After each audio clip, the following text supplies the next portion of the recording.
सारी चर्चा करीब करीब सुनी। हम चाहते हैं आपके इसके टिप्पणी, पीके पे आपने पहले भी टिप्पणी जी। देखिए, मैं थोड़ा सा इसको इस लिहाज से देख रहा हूँ। मैंने हरजिंदर जी और राजेंद्र को भी सुना और राजेश जी को भी सुना और उनको भी सुना, अपने छत्तीसगढ़ के साथी जी को, सोनी जी को। इनको लेकर जो बात चल रही है प्रशांत किशोर को लेकर, वो सारी चर्चा दो तरह से चल रही है। एक तो ये चल रही है कि जैसे प्रशांत किशोर अपनी लड़की का कोई रिश्ता लेके बार बार वहां जा रहे हैं 10 जनपद पे कि भाई मेरा लड़का बहुत अच्छा है, आप लड़की दे दीजिए, और वो कह रहे हैं हम विचार करेंगे,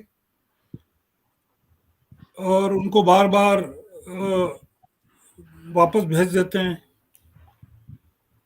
एक ये चर्चा, इस एक लहजा ये है कि वो कोई नौकरी मांगने जा रहे हैं वहां, कि भाई वो विचार करेंगे अभी कि आपको नौकरी देना है या नहीं। तो प्रशांत किशोर को लेकर ये ऐसी कोई स्थिति नहीं है कि न तो वो अपनी बेटे या बेटी के लिए कोई रिश्ता मांगने जा रहे हैं कांग्रेस में, और न कोई नौकरी मांगने जा रहे हैं। जो बार बार एक सवाल ये भी पूछा जा रहा है कि वो करेंगे क्या। आपने भी अपनी ओपनिंग रिमार्क्स में कहा कि वो खोई हुई प्रतिष्ठा को वापस ला सकेंगे क्या। तो खोई हुई प्रतिष्ठा तो कभी किसी की वापस आती नहीं है। अगर प्रतिष्ठा थी और चली गई है, सवाल यहाँ पर है कि प्रतिष्ठा का नहीं है, यहाँ ये है कि प्रशांत किशोर खोई हुई सत्ता को वापस ला पाएंगे कि नहीं। तो वो सत्ता को तो नहीं ला पाएंगे, क्योंकि कांग्रेस का सत्ता में आना असंभव है, बिल्कुल असंभव है जिस तरह की राजनीति अब चल रही है। तो प्रशांत किशोर को लेकर ये बात करना कि वो कांग्रेस को सत्ता में ले आएंगे, मैं प्रशांत किशोर के कांग्रेस में जुड़ने को केवल दो लिहाज से देख रहा हूं, कि वो कांग्रेस को कंपटीशन में बनाए रखेंगे, विपक्ष की कंपटीशन में। और जो विपक्ष की कंपटीशन से ये मतलब है कि भाई आप जो भी बात करें विपक्ष में, सीटों की बात करें या सरहदों की बात करें, तो उसमें कांग्रेस को रूल आउट नहीं करें, कांग्रेस अभी है। दूसरा ये कि जो चीजें सोनिया गांधी कहने से घबराती हैं या करने से घबराती हैं या राहुल घबराते हैं, वो प्रशांत किशोर के जरिए करवा सकते हैं।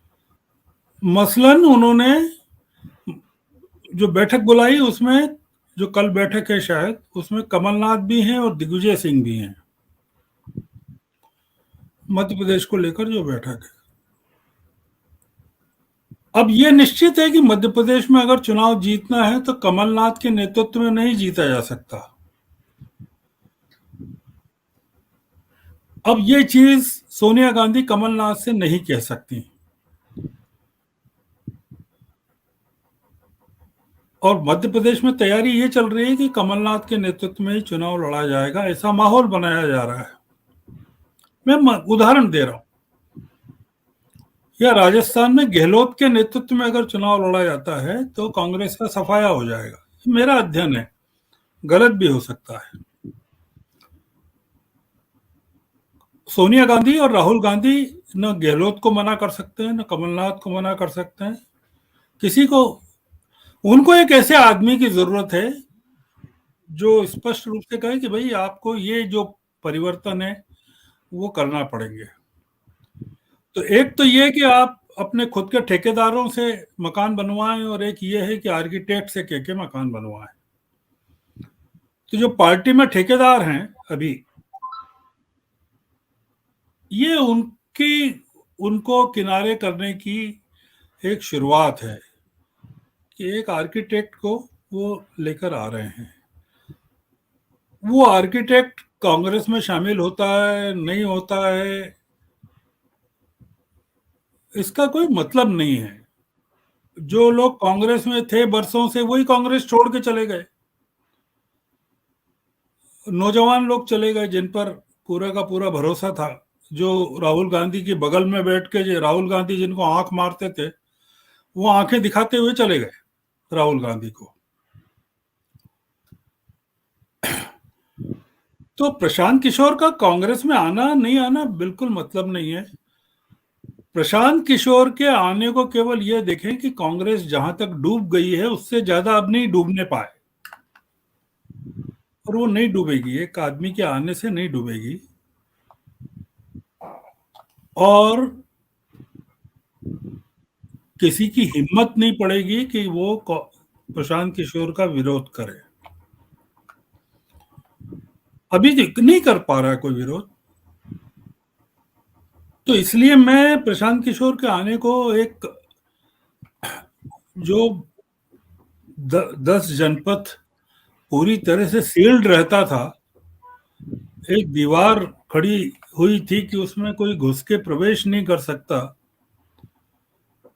उसको तोड़ के एक आदमी अंदर घुस गया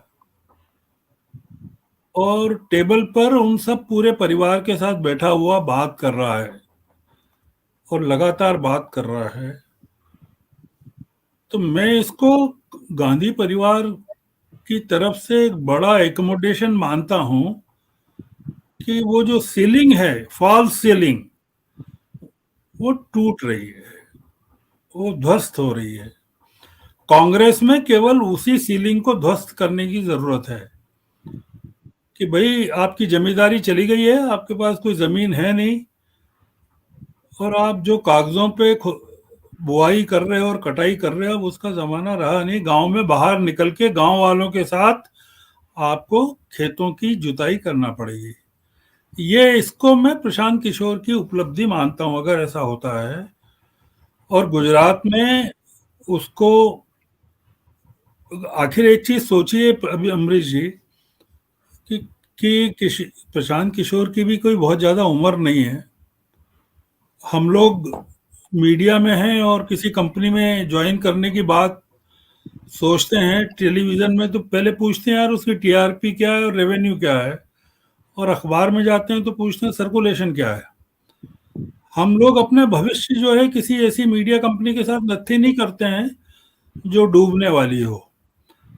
प्रशांत किशोर अगर ऐसी कंपनी के साथ अपने आप को जोड़ रहे हैं जिसके बारे में ये मान बैठे हैं कि वो तो डूब चुकी है, तो हमको उस आदमी को भी थोड़ा कंसेशन देना चाहिए कि वो भी रिस्क ले रहा है।